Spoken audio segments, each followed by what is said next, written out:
তোরা ধান কাটা বন্ধ কর।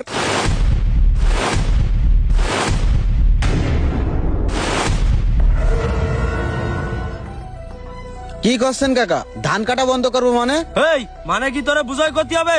তোরে ধান কাটতে মানা করেছে না? তুই আগে এদিকে আয়। বুঝলাম না তো, মাত্র আমার সাথে এরকম করতেছে কেন?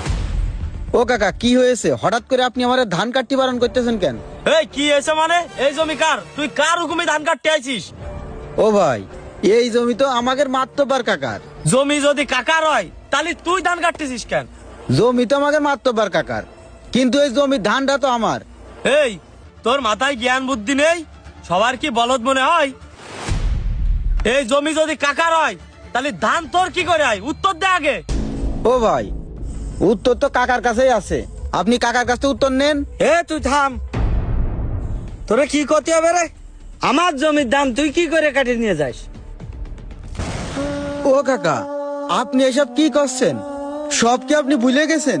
এই জমিটা তো আপনার, এটা তো আমিও জানি, কিন্তু এই জমির ধানটা তো আমার। তুই থাম। তুই তো আসলেই বেয়াদব।